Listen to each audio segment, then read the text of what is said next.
আমেৰিকাৰ Dallas stadium বিশ্বকাপ football খেলত প্ৰাণৰ শিল্পী জুবিন গাৰ্গক স্মৰণ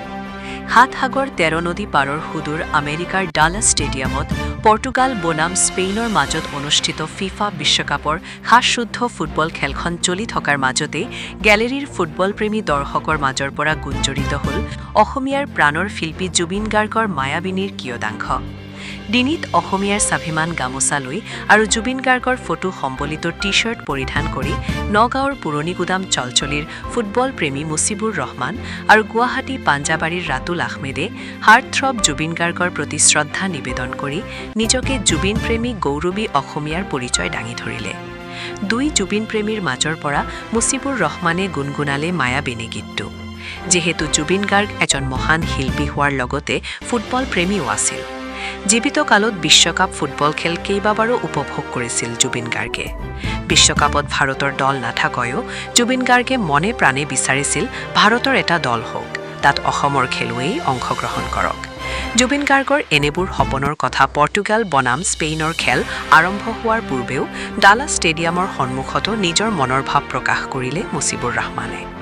ইয়াৰ পূৰ্বেও আন এখন বিশ্বকাপৰ খেল উপভোগ কৰি একেই সাজ পোছাক পৰিধান কৰি জয় জুবিনদা ধ্বনি দি অসমৰ মুছিবুৰ ৰহমান আৰু ৰাতুল আহমেদে আমেৰিকা যুক্তৰাষ্ট্ৰত জুবিন চৰ্চাত ব্যস্ত হৈছিল জুবিন গাৰ্গ এনে এখন শিল্পী আছিল তেওঁ একক অনন্য তেওঁ মুছিবুৰ ৰাতুলহঁতৰ দৰে হাজাৰ হাজাৰ যুৱক যুৱতীৰ অন্তৰত যুগ যুগান্তৰলৈ প্ৰবাহমান হৈ থাকিব নগাঁৱৰ পৰা বিভূতি বৰাৰ প্ৰতিবেদন বটদ্ৰৱা লাইভ মায়াবিনী রাতের বুকে দেখা পালো তোমার ছবি পাদিলা রূপরে আসবে আর তুমি যেন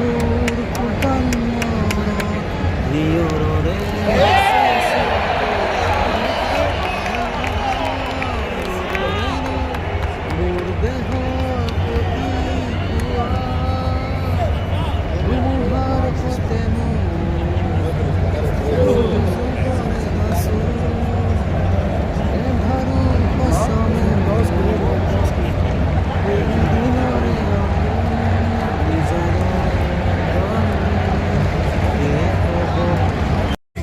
মায়াবিনী রাতের বুকে দেখা পালো তোমার ছবি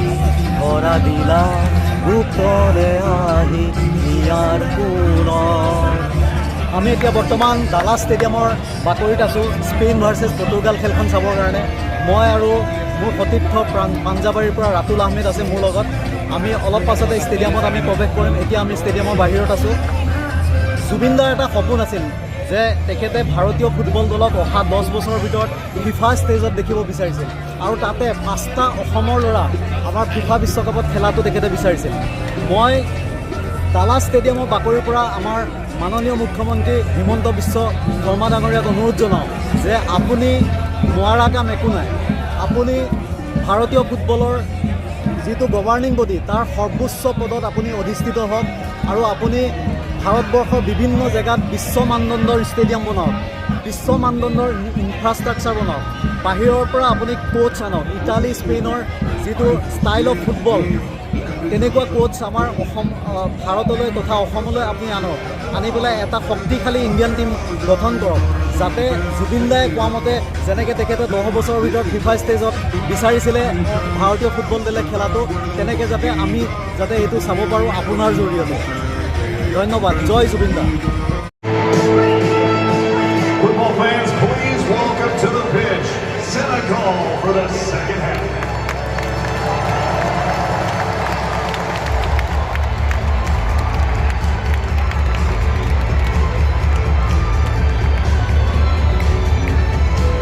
And please welcome to the field Belgium.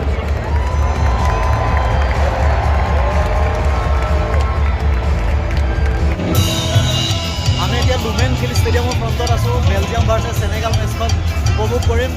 চিয়াটল চহৰ আমেৰিকা যুক্তৰাষ্ট্ৰৰ চিয়াটল চহৰত আমি আছোঁ আমি জুবিনদাৰ ফটো সম্বলিত টি-শাৰ্ট পৰিধান কৰি আহিছোঁ আপোনালোকে জানে জুবিন গাৰ্গে ফুটবল কিমান ভাল পাইছিল আজি আমাৰ যদি হিয়াৰ আমঠু অসমীয়াৰ প্ৰাণৰ প্ৰাণ যদি জুবিন গাৰ্গ যদি জীয়াই থাকিল হ'লে তেখেতে নিশ্চয় আহিল হ'লে কাৰণ ইয়াৰ আগতে ৰাছিয়া ৱৰ্ল্ড কাপ কাটাৰ ৱৰ্ল্ড কাপ সকলোতে তেওঁ মানে ফুটবল ৱৰ্ল্ড কাপ চাবলৈ গৈছিল। আমি আশা কৰোঁ আজি ইয়াৰ ফিফা ৱৰ্ল্ড কাপৰ যিটো ব্ৰডকাষ্টিং কেমেৰা যদিহে আমাৰ ওপৰত এবাৰ পৰে তেতিয়াহ'লে আমাৰ জীৱন ধন্য হ'ব, কাৰণ আমি জুবিন গাৰ্গৰ ফটো সম্বলিত টি চাৰ্ট পৰিধান কৰি আহিছোঁ, যাতে মানে আমি আশা কৰিছোঁ যাতে জুবিন দাৰ ফটো সম্বলিত টি চাৰ্টৰ ওপৰত এবাৰ কেমেৰাৰ দৃষ্টি পৰে আৰু গোটেই পৃথিৱীয়ে জুবিন গাৰ্গক যাতে ইয়াৰ পৰা দেখে। জয় জুবিন দা। জয় জুবিন দা। আমি সুদূৰ অসমৰ পৰা আহি পেলাই লুমেন ফিল্ড ষ্টেডিয়ামত উপস্থিত হৈছোঁ এখন খেল উপভোগ কৰিবৰ কাৰণে, চেনেগাল ভাৰ্চেছ বেলজিয়াম। ইয়াৰ পাছত আমাৰ দ্বিতীয়খন খেল ডালাছত আছে। আমি এতিয়া চিয়াটল চহৰত আছোঁ, আমেৰিকাৰ চিয়াটল চহৰ। কিন্তু খুব দুখেৰে সৈতে আমি আহি পেলাই ইয়াত উপস্থিত হৈছোঁ। আজি যদি জুবিন দা থাকি ল'লে তেতিয়াহ'লে এইটো ৱৰ্ল্ড কাপত তেখেতে নিশ্চয় আহি ল'লে, কাৰণ ইয়াৰ আগতে তেখেতে 2018 চনৰ ৰাছিয়া ৱৰ্ল্ড কাপত তেখেত গৈছিল, তেখেত কাটাৰ ৱৰ্ল্ড কাপত তেখেত গৈছিলে। কিন্তু আজি যদি তেখেত থকা হ'লে তেখেত নিশ্চয় আহি পেলাই ইয়াতে আহি পেলাই মেচ চাবলৈ আহি ল'লে।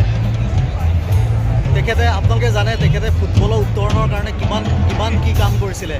তেওঁ অসমৰ নৱপ্ৰজন্ম আৰু ভাৰতৰ টীমটো ফিফা ৱৰ্ল্ড কাপত চাবলৈ বিচাৰিছিলে, সেইটো তেখেতৰ আশা আছিল।